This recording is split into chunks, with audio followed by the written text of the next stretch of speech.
J'avais oublié qu'il faut tout vous dire. D'un dauphin, t'en fais pas un requin. À Limoges, justement, il se passe toujours quelque chose. Tom Mortel, donne-moi ton short.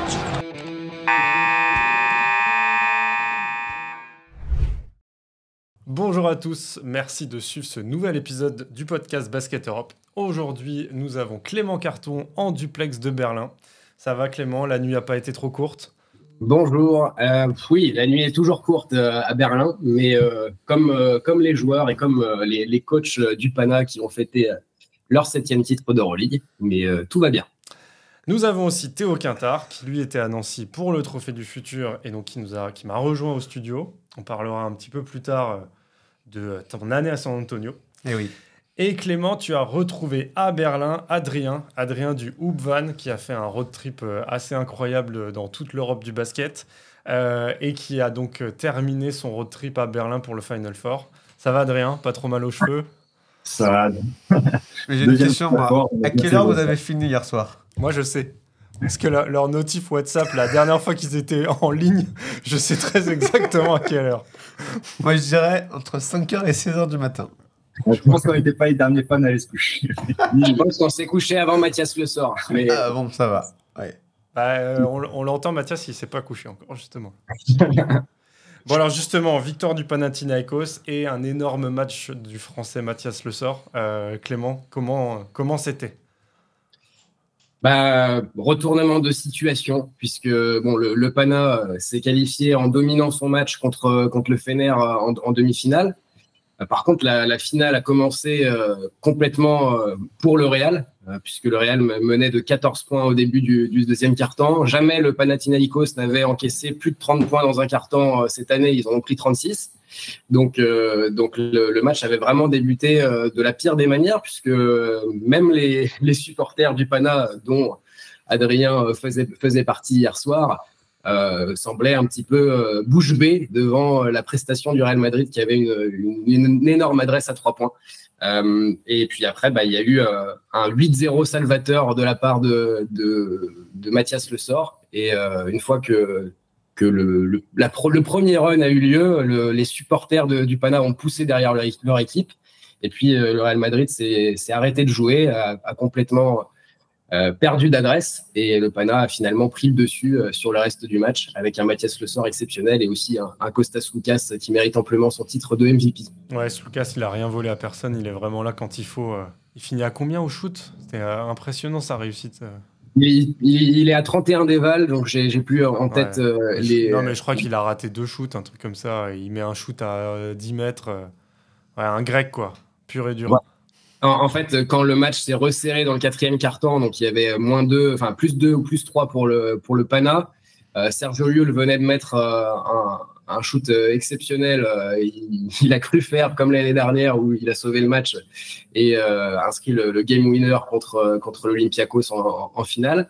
Et puis Kostas Loukas a établi un peu plus sa légende, hein, comme il a déjà fait depuis X années. Et puis là, on a eu un remake de basket des années 2000-2010 dans ce 4e quart-temps avec des énormes shoots de légende. Et c'est ce qui fait la beauté du basket européen. Et puis Kostas Loukas, évidemment, il sait communier avec ses supporters, et je crois que les supporters du Pana ont apprécié. Ça va, il s'est bien fait accueillir par les Verts. Pour rappel, il est quand même parti de l'Olympiakos, sachant qu'Olympiakos et Panathinaikos, c'est pas les meilleurs amis du monde. C'est bon, il est adopté. C'est sûr, j'ai fait moi du coup les quarts de finale aussi à Athènes, et à chaque match il est acclamé dans les tribunes. Je pense que ça doit être le maillot le plus vendu au Pana cette année aussi. C'est celui qu'on voit le plus en tout cas en tribune. Donc franchement, ouais, intégration hyper réussie pour lui au Panathinaikos. Puis bon, là avec le 7e titre, il n'y a plus de doute, hein, je pense. Et tu nous as fait une belle déco justement en parlant de maillot. Là, il y a plein de trucs sympas. Alors moi j'ai un vieux maillot de Ginobili époque Kinder Bologne. Mais là, derrière, on est sur du bon setup de supporters du Panal. On a Calates et Le Sort, donc c'est pas trop mal. Bon. Et sinon, ouais, l'ambiance, alors, ouais, c'était... Alors, je crois que Clément, toi, ça a été parce que tu avais accréditation journaliste, tu étais à peu près protégé. Oui. T'as vu tant. Et encore. T'as pas pris de bière sur la tête, ni rien, c'est bon? La bière, bon, on va en parler juste après, mais c'est plutôt les supporters du Fener, enfin les ultras du Fener qui l'ont balancé à l'entrée de l'Uber Arena. Voilà, quelques soucis techniques qui ont retardé le début du Final Four. Mais au-delà de ça, les supporters du Pana, en fait, ont principalement chanté pendant l'intégralité des matchs, et pas uniquement celui du Pana, parce qu'évidemment, quand l'Olympiakos était en train de perdre contre le Real Madrid, les supporters du Pana, évidemment, chantaient à la gloire du Real Madrid. Et puis, en fait, inversement dans tous les matchs. Donc, ça, c'était assez fun parce que, par comparaison avec le Final Four de l'année dernière à Kaunas, où il n'y avait qu'une seule fanbase, celle de l'Olympiakos, ben, on se rend compte que là, on avait des fanbases des deux clubs grecs, du Fener. Et puis, quand on est en Allemagne, il y a aussi une grosse communauté turque. Donc, on avait une ribambelle de tout ce qui peut se faire dans le basket européen en termes de fanatiques. Et bon, au final, c'est le Panathinaikos qui a gagné en tribune et sur le terrain. Voilà. Ouais, on était loin de l'ambiance feutrée des matchs NBA que tu as dû voir pendant toute l'année. Ouais, parce que au Frostbank Center, du coup, qui est le nom de la salle des Spurs, c'est toujours Go Spurs, go! Et puis c'est tout, quoi. C'est Go Spurs, go! Toujours. Ouais. Mais j'ai une question pour Adrien. Est-ce que la magnifique Catherine Rose, dans laquelle j'avais fait un petit tour à Kaunas l'an dernier, va toujours bien ou elle a pris un petit coup? Mais là, justement, elle est en train de passer le contrôle technique, donc normalement, elle va repartir. Magnifique. Avec 2-3 mecs en Grèce qui iront un pote qui fait passer les contrôles techniques. Ah ouais. Non, parce que Adrien a commencé son road trip en van, a continué en vélo et en sac à dos. Ensuite, il est parti au Final Four de Kaunas en 4L. Et puis, cette année, donc, il a refait un deuxième road trip, une version 2.0, en partant à Athènes pour les matchs de play-off, là plus en mode sac à dos. Et donc, il n'a pas sa 4L. Mais... Non, pas là. Mais... J'ai hâte que tu nous racontes tout ça en détail, parce que je pense que c'est le rêve de pas mal de personnes. Alors en plus, depuis quelques années où il y a beaucoup de matchs qui sont incroyables avec l'ambiance, t'as les Américains qui disent « Ouais, mais en fait, c'est trop cool, l'ambiance en Euroleague. » Donc nous, on s'en doute un peu, mais c'est vrai qu'on est quand même un peu étonnés à chaque fois parce que, ouais, ils sont cinglés, en fait. C'est trop bien. C'était ma plus grande attente là sur ce Final Four, justement, quand on a su qu'il allait y avoir 3 grosses fanbases, que ça se passe bien en tribune, qu'on puisse avoir vraiment des chants de tous les supporters et que ça fasse vraiment une belle pub pour le basket européen, parce que justement, je pense que c'était vraiment, on avait l'occasion de montrer que on peut faire de belles choses et qu'il y a des belles ambiances en Europe. Et c'est vraiment un moyen d'attirer, je pense, le regard sur ce qui se fait justement dans les différents clubs en Europe. Donc, pour ce côté-là, je pense que c'est plutôt réussi, surtout avec les bons matchs qu'on a eu derrière. Bon, et par contre, il y a eu quelques couacs d'organisation. Comme quoi, on a la critique facile en France avec, c'était quoi, Liverpool, là, quand il y avait eu la finale de Ligue des Champions qui était partie un peu en vrille, soi-disant, on n'avait rien organisé. Bon, c'est sûr que c'était pas terrible. Mais là, les Allemands, ils n'ont pas été très Deutsche Qualität pendant le week-end, on dirait. Bah, ça a mieux terminé que ça a commencé, on va dire, puisque dès le premier jour, arrivée des joueurs du Panathinaikos et du coach, quelques supporters turcs qui se sont mis devant l'hôtel du Panathinaikos, qui est donc entraîné par Ergin Ataman, coach turc, qui a coaché l'Anadolu Efes pendant des années. Donc, rivalité avec le Fenerbahçe. Et évidemment, Ergin Ataman a regretté la sécurité qui n'a pas forcément été très importante à l'arrivée du staff du Pana. Donc ça, c'était le premier épisode qui a un petit peu chamboulé ce Final Four. Le deuxième épisode, c'est évidemment le retard du lancement de la demi-finale, puisque il y a eu donc des événements devant l'Uber Arena, apparemment des ultras turcs qui auraient envoyé des bouteilles de bière. C'est sa conviction numéro 1. les restes Attends, tu peux la remontrer? Est-ce qu'elle est ouverte ou est-ce qu'elle est vide? Non, celle-ci est pleine, donc je vous avoue que c'est pas moi qui l'ai envoyée sur la tête des supporters. C'est toi qui vas la boire, par contre. Ah, il va la boire après le tournage. Ouais. En fait, je pense que certains supporters n'avaient pas forcément de place et ont essayé de pénétrer l'enceinte. La sécurité a été dépassé, puisqu'il y a eu un moment de flottement pendant 1h30 et de nombreux supporters, dont Adrien, n'ont pas pu rentrer dans l'enceinte avant le début potentiel du match qui était censé être à 18h. Que Adrien est rentré à 18h05 sans savoir si... Mais avec un billet. Ouais, bien sûr, bien sûr. Non, c'est ça. En fait, on a les portes. Du coup, ils ont fermé les portes après les incidents pour justement gérer la situation interne. Mais du coup, on a eu aucune information. Enfin, du coup, tous les supporters, on était sur la grande place qui est juste devant l'aréna, en attendant que ça ouvre. Quoi. Sauf qu'on n'a pas eu d'informations et on a attendu. Et après, ils ont ouvert qu'une porte. Enfin, c'était une porte par porte d'entrée de l'aréna. Et du coup, c'était un barrage très filtrant, mais du coup très très long. Et sans annonce, du coup, nous, on savait même pas à 18h. Enfin, moi, je suis rentré à 18h05. Je savais même pas si le match avait commencé ou pas en tribune. C'était un peu dommage, quoi, sur la communication, juste. Fallait suivre Basket Europe sur Twitter. On mettait des infos en live.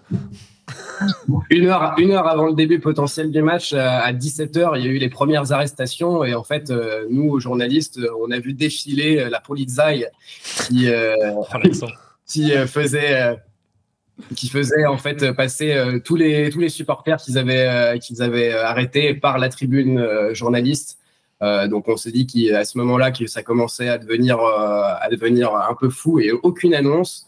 Ce qui est regrettable pour les joueurs, c'est qu'ils ont commencé leur entraînement évidemment comme d'habitude et qu'à 17h55, ils savaient toujours pas que le coup d'envoi allait être retardé. Et donc, il y a eu 25 minutes de retard finalement à l'allumage, ce qui est pas forcément la meilleure des publicités pour lancer un Final Four. Hein, on le conçoit. Si, et d'ailleurs, les joueurs du Puna étaient un peu...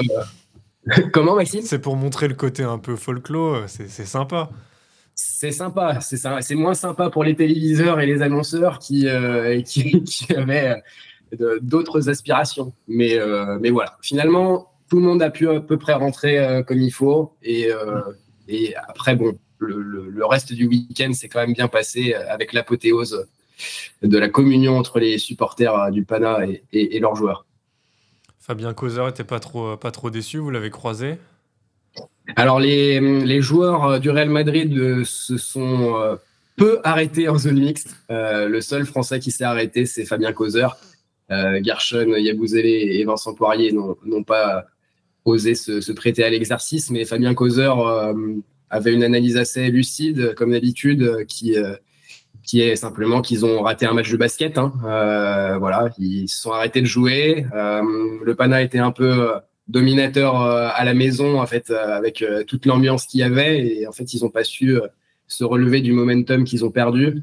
Voilà. C'était peut-être le dernier match de Fabien Causeur en Euroleague avec le Real Madrid. Je vous invite à aller lire l'article sur Basket Europe. Ah, il est fort. Les pubs. C'est bien.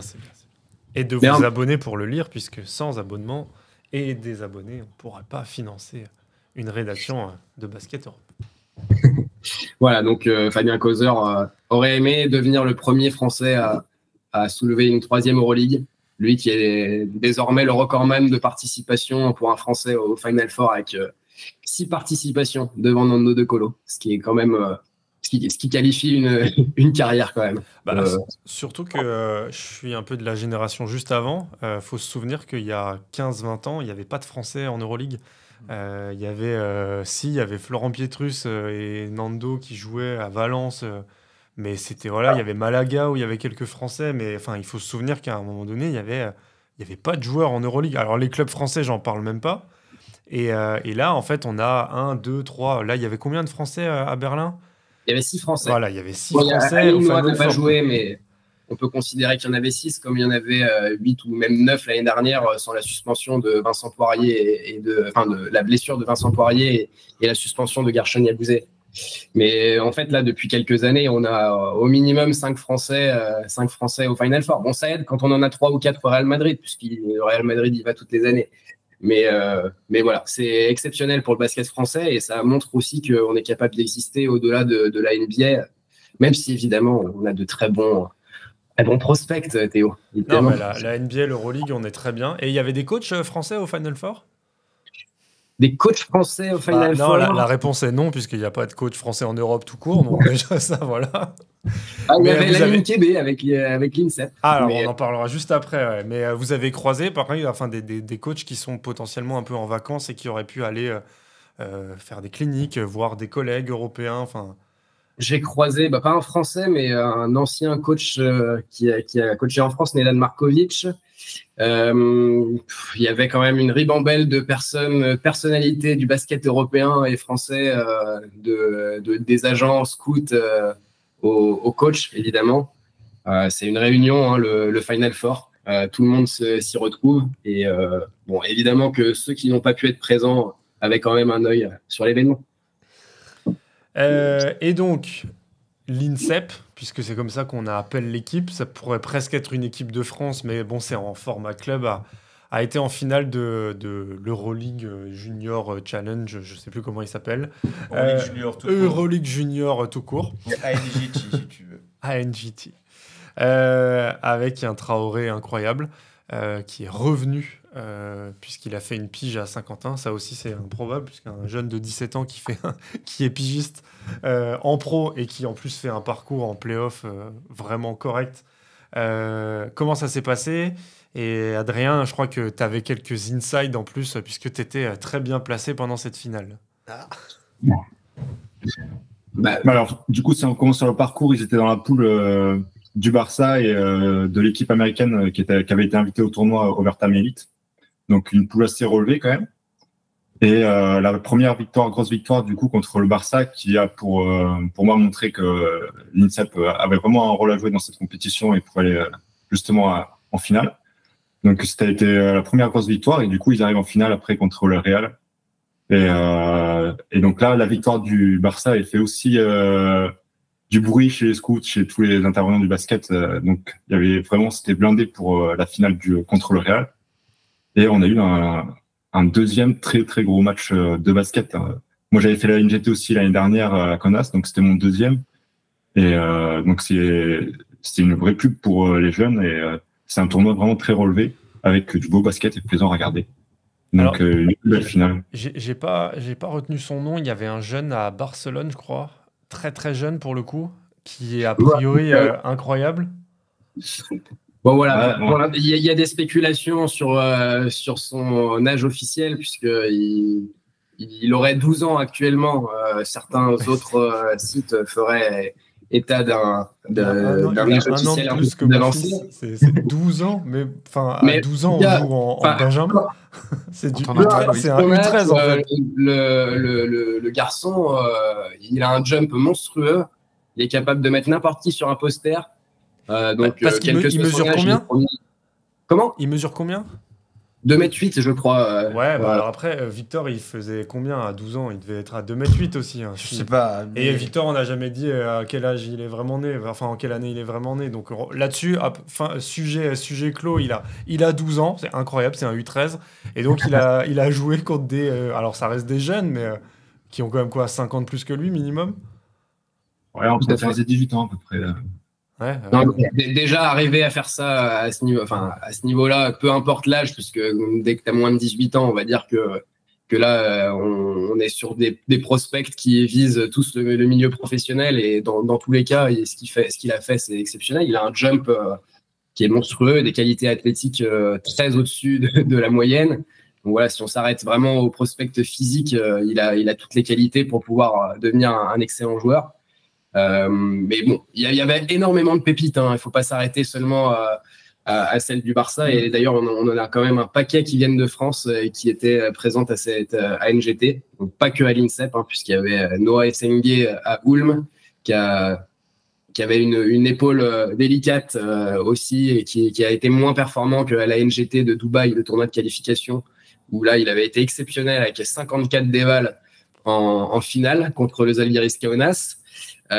Voilà, c'est un prospect qui est attendu au premier tour de la draft 2025.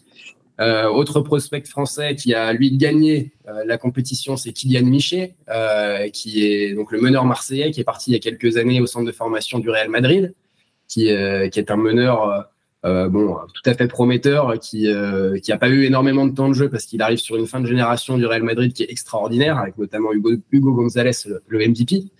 Mais voilà, il y a déjà ce prospect-là également. Et puis, évidemment, l'INSEP, dont on va reparler, avec Nolan Traoré, donc, qui a fait cet aller-retour entre Saint-Quentin et l'INSEP. Donc, Saint-Quentin a bien fait de perdre en play-off quand même pour la visibilité du prospect, parce que Nolan Traoré a absolument tout. Lamine Kébé nous disait hier que c'est un joueur différent. Différent pourquoi? Parce qu'il a le premier pas de Tony Parker, et en même temps, il arrive à avoir cet altruisme et à faire jouer les autres.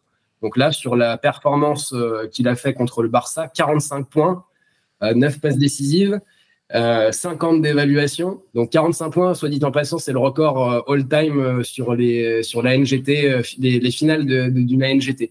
Et il a fait ça contre le Barça, qui est une des 3 meilleures équipes de jeunes actuellement. C'est juste pour vous situer un petit peu la performance. Donc, il sera éligible à la draft l'année prochaine? Voilà, il sera éligible à la draft 2025. Ça fait 3 Français numéro 1 en 3 années d'affilée, quoi. C'est bien pour mon business, hein. Mais sincèrement, il y a des scouts qui commençaient à en parler, à se dire que théoriquement, bon, cette année, il y a quand même des chances qu'il y ait un Français qui succède à Victor Wembanyama. Et Nolan Traoré fait clairement partie pour l'instant des discussions dans le très haut du panier. Je ne sais pas s'il sera numéro 1, numéro 5, numéro 10, mais enfin, voilà, ce sera sa première saison professionnelle à temps plein qui le dira. Mais de ce qu'il montre actuellement, c'est exceptionnel. Et là, tout le monde est assez unanime pour se dire qu'on tient le parfait complément qui pourra guider l'équipe de Wemby, de l'équipe de France sur les prochaines années, quoi. C'est un peu la spéculation qui a été faite ce week-end. Ah bon, il y a un souci au poste de meneur en équipe de France? Je n'étais pas au courant. Oh. Il y a un léger, mais bon, il n'y a pas Mike James de disponible, donc on fait avec ce qu'on a. Non, il y a un réservoir énorme, mais Nolan Traoré est tellement différent qu'il suscite. Enfin, il y a même des spéculations autour de sa potentielle présence aux Jeux Olympiques, puisqu'il a été appelé à 17 ans comme partenaire d'entraînement de Vincent Collet parmi la présélection aux Jeux Olympiques. 19, ils sont 19 en tout. Oui, 19 et 3 réservistes partenaires d'entraînement. Voilà, mais avec ce qu'il est en train de montrer, peut-être que Vincent Collet se posera la question d'en faire plus qu'un partenaire d'entraînement. Voilà, certaines personnes ce week-end avançaient cette hypothèse-là. En tout cas, Vincent Collet va être obligé de considérer. Il a de la concurrence avec 3 chômeurs NBA, donc déjà là-dessus c'est un peu compliqué. Et t'es taquin, dis donc aujourd'hui là. Bah non, mais alors c'est parce que je comprends pas pourquoi il n'y a pas Francisco dans cette présélection, qu'il y ait Albici, les 3, enfin Malédon. Ace et j'ai même plus le troisième. Comment c'est le troisième chômeur? Et Franck Nilikina, pardon. Les 3 là, très bien, qui viennent pour voir en quel niveau de forme ils sont. Mais quand vous avez un joueur qui est dans une des meilleures équipes d'Euroleague, enfin pas les meilleures, mais meilleures que l'Asvel en tout cas, et même Monaco. Enfin, pourquoi il n'est pas dans la présélection? Surtout qu'il a un problème de gabarit a priori. Bon, voilà. Vincent Collet expliquait en fait que l'année dernière à la Coupe du Monde.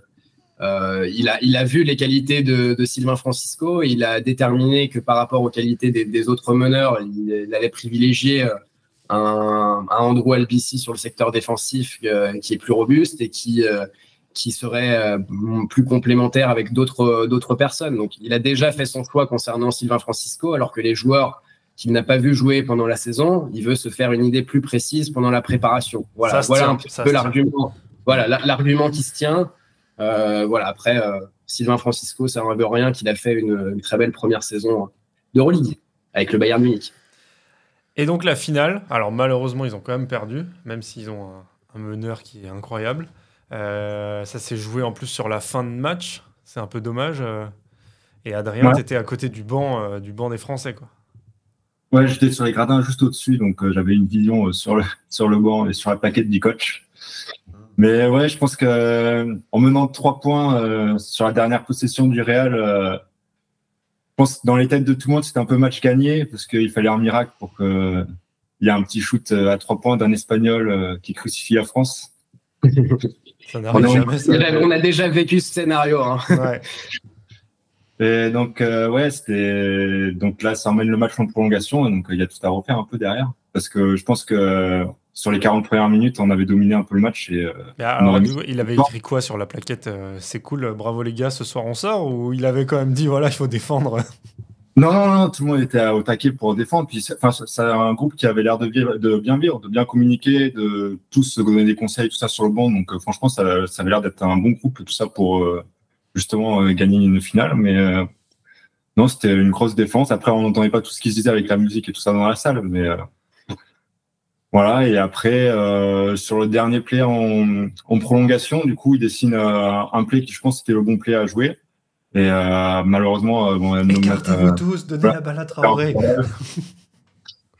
Et du coup, ça remet sur un shoot compliqué derrière qu'il doit prendre parce qu'on arrive au fin du compteur, quoi. Et donc ça se finit comme ça. C'est un peu dommage, mais c'est des défaites qui forment la jeunesse. C'est plus les voyages, mais là pour le coup, vaut mieux perdre une finale comme ça qu'une finale des JO dans 4 ans peut-être, ou dans 2 semaines, enfin 2 mois. Lamine Kébé disait qu'ils apprendront par le futur à ne plus perdre ce genre de match. Effectivement, bon, il y a eu un espèce de mini relâchement qui est aussi dû aux individualités extraordinaires du Real Madrid. Hein. Faut pas. C'était costaud quand même en face. Franchement, c'est le joueur qu'on va retrouver dans les prochaines années. De manière générale, tout le monde était assez unanime pour dire que le niveau de cette ANGT était exceptionnel. On avait un niveau. Certains disaient un niveau Pro B Pro A pour des gamins de 17 ans. Donc c'est quand même exceptionnel pour la façon dont ces groupes ont été créés, parce qu'en plus, Nolan Traoré, il n'a pas passé les 3 derniers mois avec l'INSEP, il est revenu. C'est exceptionnel quand même de revenir ici en 3 matchs. Il te refait une pointe à 45 points. En finale, il marque que 18 points, mais avec un impact énorme sur son équipe, et il a été limité par les fautes dès le début de match. Donc c'est aussi pour ça qu'il a un petit peu eu moins d'impact offensif, sachant que la défense du Real Madrid a complètement resserré sa raquette et que Nolan Traoré a fait jouer ses partenaires à ce moment-là. Donc il a complètement compris que le momentum du match était pas forcément sur lui-même, et il a fait jouer ses coéquipiers. Et derrière, par exemple, on a un Jonas Boulefa qui finit à 31 dévals. Donc ça veut aussi dire que les shooters peuvent être de sortie quand Nolan Traoré est sur le terrain, ce qui est extrêmement prometteur pour la suite de sa carrière et même pour l'équipe de France, puisqu'on peut se dire qu'il sera capable de faire jouer cette équipe, et on aura besoin d'un vrai meneur au-delà de Wemby et sans doute d'autres dans les futures années. Bon, et donc la finale de la NGT, elle doit remplacer la finale pour la 3e place du Final Four, quoi. Je pense que ce serait une belle expérience même pour les joueurs de la NGT de jouer vraiment dans la salle du Final Four. Ce serait quelque chose aussi d'intéressant pour eux, quoi. Et puis une belle promo pour le futur du basket, hein, parce que on va pas commencer une liste de tous les noms qu'on va revoir, parce que là, il y en a, je pense, un bon paquet. Mais je pense que ce serait une bonne idée. Ouais. Oui, et puis ils ont pris la, entre guillemets, mauvaise habitude de ne pas faire rentrer suffisamment de spectateurs, puisqu'il y avait un nombre très limité de places pour la NGT. Je pense que, vu le niveau et la publicité que c'est en train de faire au basket européen, je pense que ça peut remplir beaucoup plus qu'une salle de 1000 et quelques personnes, quoi. Ah ouais, il y avait 1000 personnes, ouais, comme au Trophée du Futur à Nancy, quoi. Ouais, c'est gentil, il fait quand même 6000 places. Ouais, non, mais il y avait combien de personnes au Trophée du Futur? Ah, on en parlera après. Il faut regarder tout l'épisode.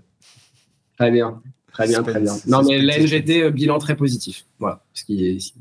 Voilà comment conclure sur à la fois Nolan Traoré et à la fois les promesses que le basket européen sont en train de s'offrir actuellement, en envoyant de nombreux prospects à la draft, quasiment autant que les Américains.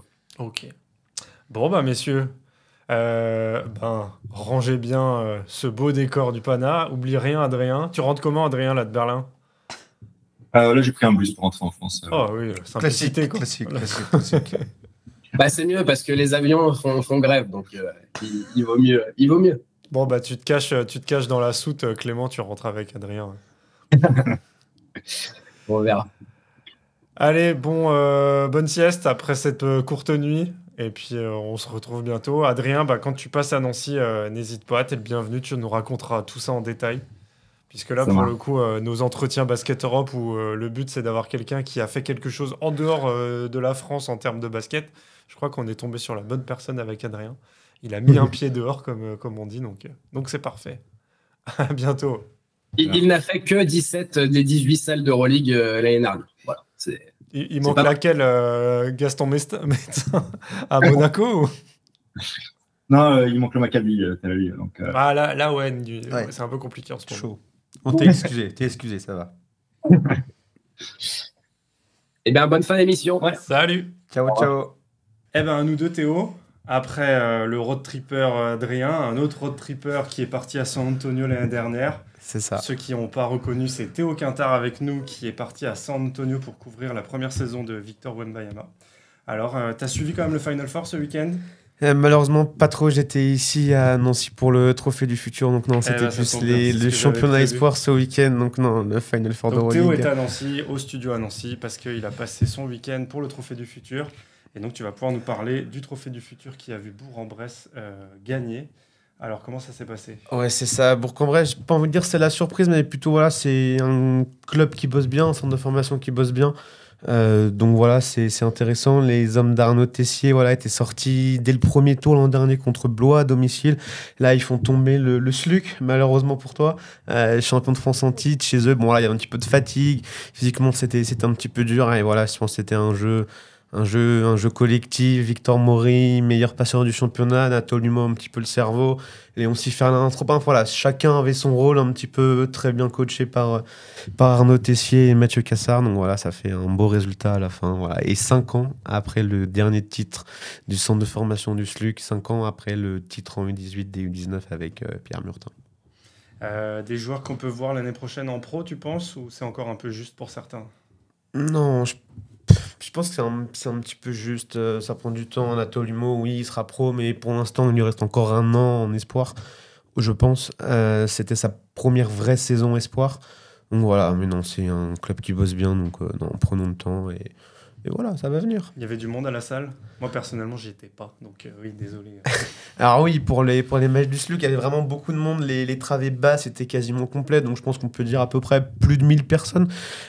Donc voilà, hier finale, du coup, Bourg-Monaco, un petit peu moins de monde, je pense à les 300, 400 personnes. Mais ça reste un événement sympa à suivre. Presque autant de monde que pour les matchs des seniors à Monaco, quoi. Moi, je dis rien. Eh ben merci. Bon, on va parler du sujet principal, San Antonio. Alors, c'était comment? Fou. C'était fou. Je veux dire, au début, on arrive, on découvre tous. En fait, moi, j'ai découvert l'Amérique en même temps que C'était la première fois que tu partais aux États-Unis? En fait, j'avais fait la draft avant pour suivre la draft à San Antonio. Donc, quand il y avait la draft, j'étais à la salle de San Antonio. J'ai vu un peu, c'était hyper fort en émotion. Et voilà, là, il arrive. C'est son premier match officiel contre Dallas. 25 octobre, là, l'Amérique se dit, ouais, il y a un truc. Le petit Français, pendant 15 ans, il va briller sur la ligue. Et voilà, il est monté. Le All-Star, après le All-Star Game, le All-Star... Voilà, après, voilà, il a été monumental, il a fait des stats magnifiques, et puis voilà, il a gagné son duel sur Chet Holmgren quand il fait son contre. Voilà, c'est un peu le point final du débat entre qui sera le rookie de l'année. Donc voilà, il a roulé sur la NBA, il a dépassé les attentes et il est allé très vite. Voilà, maintenant la question c'est comment est-ce que collectivement les Spurs seront l'année prochaine.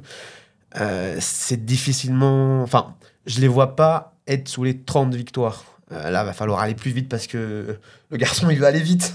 Donc voilà, va falloir réussir à le suivre un petit peu. Aussi, peut-être qu'il va jouer un peu plus et que Victor, il a été pas mal ménagé quand même pendant la saison.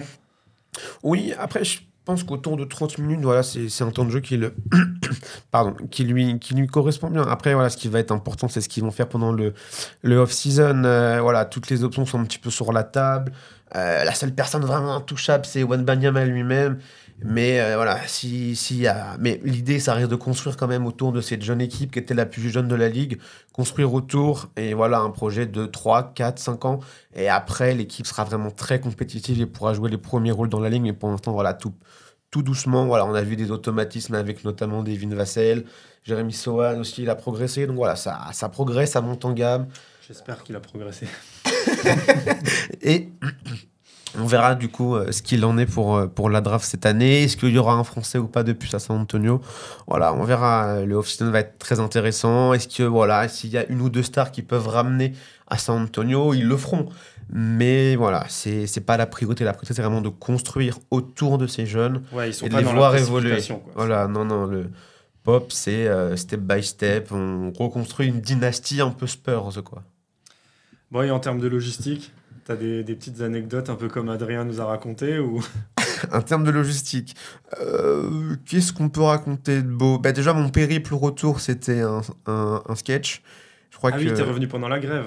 Non, il y avait un truc... Non, je suis revenu, je suis revenu à peu près mi-mai en France, donc j'ai passé 2-3 semaines, la saison NBA s'est terminée le 15 avril, donc j'ai passé 2-3 semaines un petit peu à la cool à San Antonio, faire autre chose. Donc voilà, mais non, le périple retour, des retards sur tous les vols, et plus de 30 heures d'avion en tout entre mon départ de San Antonio et mon arrivée à Paris. Après, j'avais mes valises, je prends un Uber, je me dis, pas derrière, j'ai un peu la flemme, je suis fatigué. Il y avait un incendie dans un tunnel et le train. Donc voilà, donc j'ai eu des retards partout, mais je suis en France. Là. Et alors, quand t'es arrivé à San Antonio, comment un jeune Français, journaliste pigiste, s'installe à San Antonio? Comment t'as pris la décision déjà d'y aller? Bah, en fait, j'étais en fin d'alternance entre l'IUT de Lannion et Ouest France, au service des sports, où je bossais pendant ces derniers mois. Et je me suis dit, voilà, il y a un petit joueur de basket sympa qui part aux États-Unis. T'as eu du flair. Ouais, je me suis dit, non, faut pas être savant. Je me suis dit, ça peut être une bonne opportunité. Je me dis, ça marche pas, faut le tenter, c'est la bonne année. J'avais 23 ans à l'époque, j'en ai 24 aujourd'hui, c'était la bonne année. Voilà, si j'avais été né 10 ans plus tôt, ça aurait pas été possible. Mais, Ouais, Clément. Merci, moi, je suis désolé. mais voilà, je veux dire, voilà, c'était l'alignement parfait des planètes.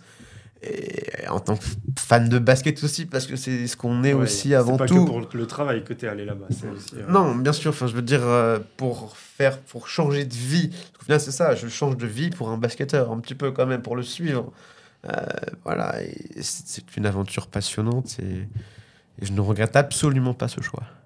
Et alors, ils t'ont bien accueilli, les Américains? T'as dormi à l'hôtel toute l'année ou comment t'as fait? Non. Au début, j'étais chez un Français. Après, j'ai déménagé plus centre-ville parce que j'étais un petit peu excentré. Donc, centre-ville. T'étais chez un Français excentrique en plus. Excentrique et excentré. Ouais, voilà, c'est ça. Mais voilà, après, j'étais à Southtown, donc au sud de la ville. Je pouvais tout faire à pied, le centre-ville. Et j'étais à 10 minutes d'une des fresques de Wembanyama. C'est celle où il a les bras écartés, là, avec... où Pop a pris où l'artiste a pris une photo avec Pop juste avant la draft. Voilà, Okay. donc c'était sympa. Donc t'as pas mal suivi sa dernière saison en France. Et t'as suivi sa première saison NBA. C'est quoi les énormes différences, ou en tout cas les différences que t'as pu constater entre la LNB et la NBA? Bah, déjà, les règles ne sont pas pareilles. Les espaces ne sont pas pareils. Donc, j'ai envie de dire, c'est pas un basket totalement différent. Il y a eu une petite transition naturellement, mais globalement, il s'est adapté à une vitesse express. Il fait peur à toutes les attaques de la ligue.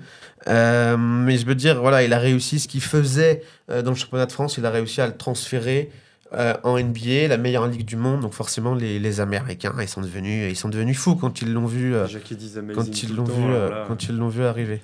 Contre, mon son, il bug pas là? Ouais. Quelqu'un a mal rebranché. Ouais, c'est bon. Je trouvais que moi, il était très fort et en fait, le 1 est censé être le mien, mais quelqu'un l'a mal remis. Merde. Parce qu'à un moment, je m'entendais comme si je parlais normalement, tu vois. Putain, le mien est branché sur le 2. C'est bon, attends, je te le remets, vas-y, dis-moi quand ça te fait mal. Là, c'est bon. Mais en fait, il y avait des intermittences où je pense... Ouais, mais en fait, j'ai joué avec la bolette parce que je suis en train de dire, c'est pas possible. Pour moi, ça ne touche pas à mon son, mais quelqu'un l'a mal remis. C'est pas grave, je le remettrai après. Bon, je le remettrai plus tard. T'inquiète. Ouais, je suis désolé, j'ai coupé, mais je... Ah, et maintenant je t'entends... Maintenant c'est moi que c'est bizarre. Moi je m'entends que là. Bon, vas-y, c'est bon? Là, toi. Ah ouais, moi je m'entends plus qu'avant. Ah, bah je m'entends à fond même. Tu peux baisser ça? Ouais, j'allais dire. C'est trop fort. C'est horrible. Bah tiens, c'est bon, c'est toujours le 3, mais le 1 et le 2 ont été inversés. Bon, bah, comme ça, moi je saurais. Et là, c'est bon? C'est bon son? Moi c'est pas Ça me mal. casse pas les oreilles et tout? Non, moi, c'est bon. Parce que moi, je sens ça quand ça me... Moi, c'est bon. Juste Alors, là, attends. les 10 dernières secondes, En c'est plus, je te bizarre. fais hop. Ça, tu vois le truc. Déjà qu'ils disent amazing assez souvent, là, ils ont vraiment dû halluciner de voir Victor à ce niveau aussi rapidement. Ouais, ils ont halluciné, mais voilà, les Américains, en fait, quand c'est pas chez eux, ils veulent pas y croire, ou ils attendent, ils se disent, ouais, il est en France, la France c'est nul, ils savent pas jouer au basket, et là, il est arrivé chez nous, bam, voilà quoi. Alors qu'ils Donc, ont il eu a- Tony Parker, ils étaient quand même au courant qu'on savait un peu jouer au basket. Mais Ouais, malgré ça, ouais. ouais, un petit peu, mais je suis désolé, avec tout le respect que j'ai pour Tony Parker, hein, il a dépassé Tony Parker, il a pas encore gagné. C'est ce qui fera que sa carrière sera excellente ou très bonne. Mais en termes de niveau de jeu individuel, déjà, il est très fort. Et médiatiquement aussi, c'est ça, je trouve, qui est hyper impressionnant. Il est très fort, il est partout. Dans la ville, il y a plein de fraises, de peintures murales. Il y a un burger à son effigie, le Wemby Burger avec du foie gras français. Pourquoi du foie gras français, je ne sais pas, mais Cliché. si tu vas à San Antonio, je te ne le recommande pas. Après, voilà, tu aimes ou tu aimes pas. Moi, c'est pas trop ma tasse de thé. Donc voilà, il y a un Wemby, une sorte de taco Swanbanyama et tout ça. Enfin, non, un hot dog plutôt de 45 cm, je crois. Enfin voilà, mais très américain. Il joue un petit peu sur le côté commercial marketing, mais bon, c'est sympa. Et justement, médiatiquement, par rapport à ce que tu as vu l'année dernière quand il était en Pro A, toi, en tant que journaliste, il y a des choses qui t'ont choqué, il y a des choses où tu te dis, ah ouais, c'est quand même pas le même monde. Ben, déjà, à Marcel Cerdan, quand il joue au Mets, en conférence de presse, alors j'étais pas à tous les matchs, attention, mais les journalistes présents l'ont vu 5 fois dans l'année, il était protégé, voilà, c'était très discret.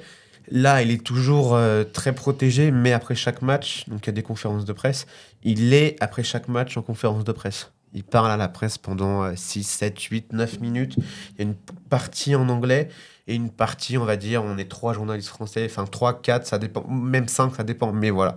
On était au moins 3 à chaque match. Et il y avait toujours une partie en français où chacun pouvait poser une question. Mais ça restait une question, pas une de plus. Ouais. Donc, surtout quand il y a eu cet enchaînement là de 17-18 défaites de suite en fin d'année 2023, c'était compliqué. Donc les Spurs serraient un petit peu tout. Mais fin de saison, ça s'est détendu un petit peu. On a pu avoir accès à lui un peu plus longtemps. Donc Vestiaire, voilà. il n'est pas encore ouvert. Il est... Alors en fait, en NBA, quand les joueurs parlent en conférence de presse, ils n'ont pas à parler dans le vestiaire. Ok. Sinon, t'es resté à San Antonio toute l'année ou t'as bougé un petit peu? Qu'est-ce que t'as fait? Est-ce que t'as vu d'autres matchs? Est-ce que t'es allé dans d'autres salles? Est-ce que t'as vu d'autres sports? Non, bien sûr, j'étais obligé, parce que pour vivre à fond l'American Dream, j'étais obligé de découvrir un petit peu du pays, de changer. Je crois que le Texas, déjà, c'est 4 fois la France. Donc naturellement, j'ai fait en bus, parce que je n'avais pas de voiture cette première année aussi.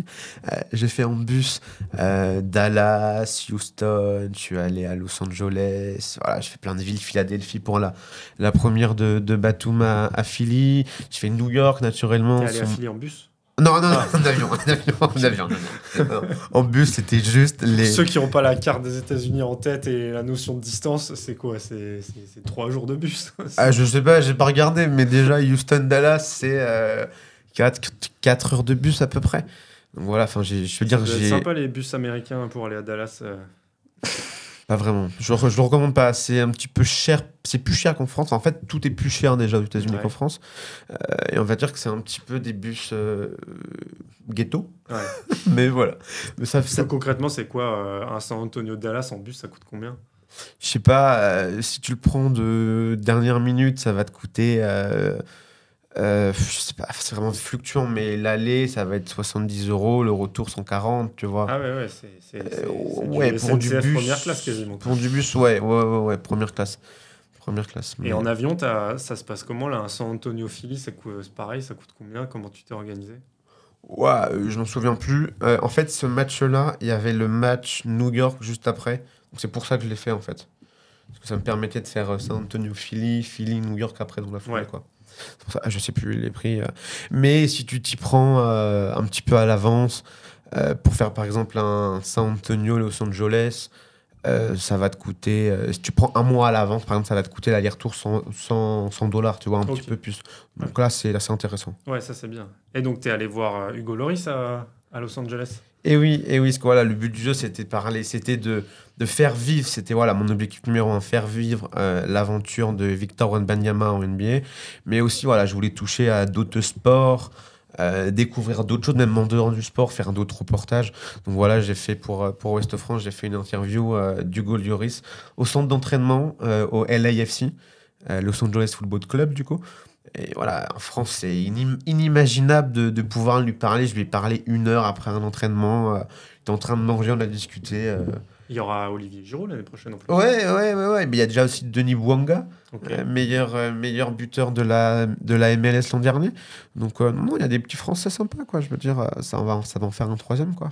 Et t'as vu quoi? T'as fait le nageur? J'ai plus son nom. Par Oh. contre, désolé. Ouais, je sais. Léon Marchand, ouais, Léon Marchand. Je m'intéresse Léon surtout au Marchand, basket, parce moi. que tu vois, il y avait. Je t'ai vu sur Stade 2 en plus, je suis désolé. Eh ben oui. Mais on me voit pas beaucoup, mais ouais. Ah, mais j'ai le- Même ma grand-mère m'a vu, tu vois. Ah, bah, voilà. Je t'ai vu sur Stade 2. Mais oui, parce qu'il y avait une grosse compétition de natation. C'était sa première en grand bassin après les finales universitaires à Indianapolis. Et du coup, voilà, on était quelques journalistes français, du coup, là pour c'était le week-end de la fin de saison régulière, donc le week-end du 15 avril. Il y avait du monde qui Donc était il y avait venu, sa là. compétition. Bon, malheureusement, il n'a pas pu aller voir de match, c'était trop compliqué. Mais voilà, on a pu faire une petite interview, c'était sympa. Donc voilà, et son père aussi, qui était JRI pour France Télé, ils ont fait un reportage aussi sur lui, ils l'ont suivi un petit peu. Ok. Voilà, il nous a un petit peu aidé. Voilà. Et justement, les journalistes américains, tes nouveaux collègues, t'as pas mal de contacts avec. Comment ça se passe? Je pense que, enfin, voilà, ils ont été hyper aidants, hyper accueillants. Franchement, c'était des amours. Dès qu'on avait chacun on avait des petites galères un petit peu à notre échelle, donc ils nous ont vraiment aidés, ils nous ont soutenus. On échangeait beaucoup avec eux, on est allé boire des verres un petit peu avec eux. Enfin, je veux dire, ils ont été hyper solidaires, respectueux, on s'aidait, c'est-à-dire que naturellement personne ne comprend le français à San Antonio dans les journalistes, ou enfin, du moins, plusieurs journalistes essayent de parler français Ok. et se mettent à parler français. Par exemple, le journaliste d'ESPN, Andrew Lopez, apprend, je crois, 1/2 heure de français par jour. Donc, tu vois, Il fait son Duolingo tous les tu jours. vois, et il y a des journalistes, il y a Tom Osborne du San Antonio Express News aussi, qui parle français, qui dit bonjour, ça va, et il aime bien aussi la phrase c'est la vie. Ok. Voilà, donc tout le monde se met au français. Même, tu vois, même les employés du Frozen Bank Center se mettent en français. Voilà, donc enfin, le français à San Antonio a la cote.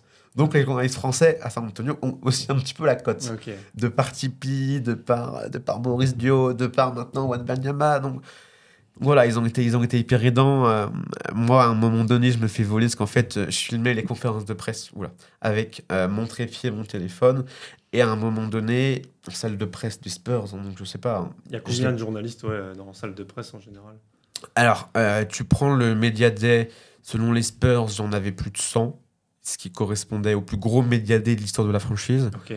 Là, quand tu arrives, ça plante le décor. Tu Ouais, te ça dis, fait du monde, ouais. wow. Premier match, naturellement, les premiers mois, il y avait beaucoup de monde. Le premier match officiel contre Dallas, je sais pas, ça allait rempli. Il y avait énormément de sièges. On était peut-être, je sais pas, 50. Non, peut-être pas. Enfin, je sais pas, 50, mais voilà. Mais à l'année, on était vraiment. Il y avait, grosso modo, il y avait ESPN, le correspondant des The Athletic. Il y avait le Express News, qui est le journal local. Et après, un petit peu des journalistes indépendants qui bossent pour d'autres médias. Donc, en gros, on était une dizaine à chaque match. Et à l'extérieur, il y avait le Express News, parfois ESPN. Mais à l'extérieur, on était sur des matchs, on va dire, lambda. On était 3-4, quoi, pas plus. Et donc, tu t'es fait voler un truc en salle de Oui, presse? voilà, mon trépied. Je me suis fait voler mon trépied. Donc, pas de trépied, donc c'était un petit peu embêtant. Puis j'étais énervé. Puis c'était à un moment, je crois, où c'était fin 2023. Il y avait commencé à avoir aussi beaucoup de fatigue pour nous. Donc voilà. Et je crois, parce que la NBA, c'est un rythme infernal. C'est un match tous les 3 jours, si ce n'est un back-to-back parfois. Et je crois qu'on avait un match un petit peu quelques jours après. Et donc voilà, je pose mes affaires. Je vais, parce qu'en fait, en NBA, tu peux jusqu'à 30 minutes avant le match aller au bord du terrain. C'est-à-dire voir un petit peu les échauffements. En théorie, tu n'as pas le droit de parler aux joueurs, mais tu peux voir les échauffements, enfin voilà, capter un peu de l'ambiance, du ressenti, tu vois, ça c'est hyper important. Et je reviens, et là, je vois un carton sur ma chaise. C'était mis de la part de tes amis journalistes américains pour Théo. Et c'était quoi?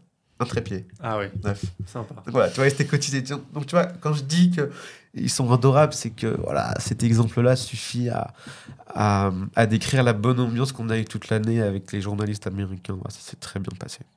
Et est-ce que vous avez parlé un petit peu des JO et de la paire Gobert ou Mbayama qu'on va avoir en équipe de France, sauf s'ils ne sont pas sélectionnés? Parce que, de notre point de vue en France, c'est déjà assez incroyable.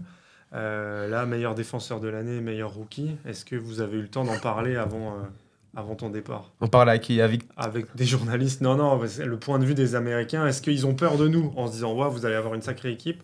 Ou non, ça reste des Américains et c'est les meilleurs du monde et ils vont taper tout le monde? Après, non, on n'a pas forcément trop eu le temps de parler des JO parce qu'on était vraiment focus NBA, focus saison, focus Spurs.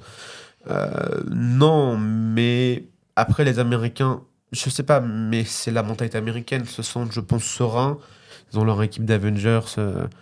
Donc voilà, mais c'est sûr que peut-être que leur regard va ou a déjà changé sur l'équipe de France avec Wembanyama.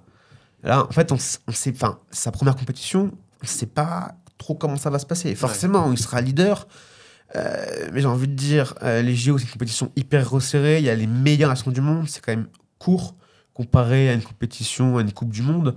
C'est beaucoup plus court. Donc, ça va vraiment dépendre des adversaires, des match-ups, des duels. Donc, oui, c'est sûr que cette raquette fait fantasmer. Je l'espère que ça marchera. Mais pour l'instant, j'ai envie de dire, laissons Vincent Collet et son staff réfléchir tranquillement. Et on verra ça au début de la préparation, les JO après les premiers matchs. Mais pour l'instant, on est encore un petit peu loin, je pense. Tu avais vu justement le staff de l'équipe de France à San Antonio? Ils sont venus plusieurs fois ou... Ouais, ils sont venus une première fois, je crois que c'était en novembre. Et après, ils sont venus une deuxième fois, fin janvier, faire un road trip un petit peu, voir tous les Français. Ils ont passé 5-6 jours à San Antonio. Donc voilà, ils ont pu échanger avec Victor naturellement, avec Pop, avec son staff. Ils ont pu découvrir le nouveau centre d'entraînement des Spurs qui est à la Cantera, qui est ultra moderne.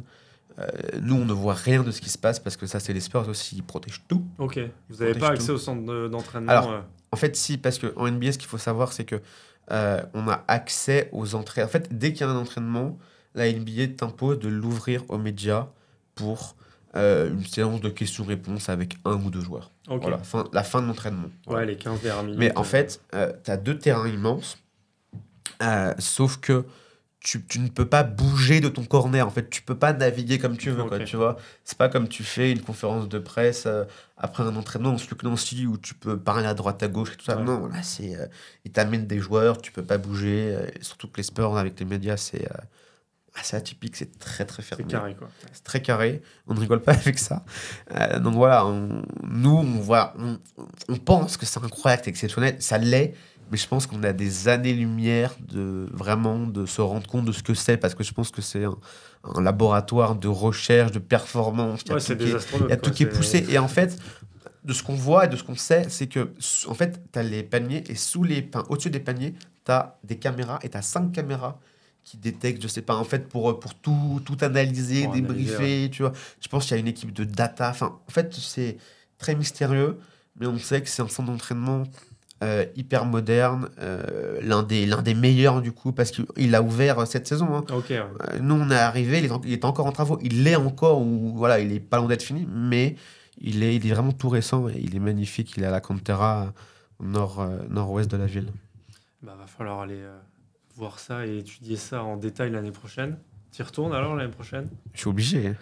Je suis obligé parce que sinon, je veux dire, la saison de rookie de Victor Wembanyama, elle est historique, elle le restera.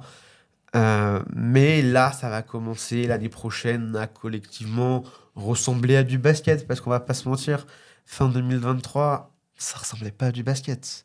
Vis-à-vis de San Antonio et le coaching de Pop, ça pouvait être un peu surprenant des fois. Ouais, fin 2023, c'était bizarre parce que il y a eu des sifflets, alors que la NBA, on sait que c'est une ligue fermée, que c'est un process. Et c'était bizarre. Il y a même des fans qui commençaient sur les réseaux sociaux à critiquer Pop. Est-ce qu'il est encore en âge de coacher, d'entraîner. Voilà, il doutait un petit peu de lui, donc c'était vraiment bizarre. Et là, je pense que la fin de saison qu'ils font avec un petit run intéressant, et ils arrivent à éviter la dernière place, ce qui reste anecdotique. Mais ça reste quand même, ça reste intéressant. Et la dynamique de fin de saison est hyper intéressante. Et j'ai l'impression, j'espère que la fin de saison est un petit peu le début de l'an 2 de l'ère Wembanyama aux Spurs, voilà, pour mieux démarrer cette saison et progresser. Mais je pense que, bon, voilà, naturellement, Victor, il aimerait bien faire les play-in l'année prochaine. Est-ce qu'ils le feront? Je ne sais pas.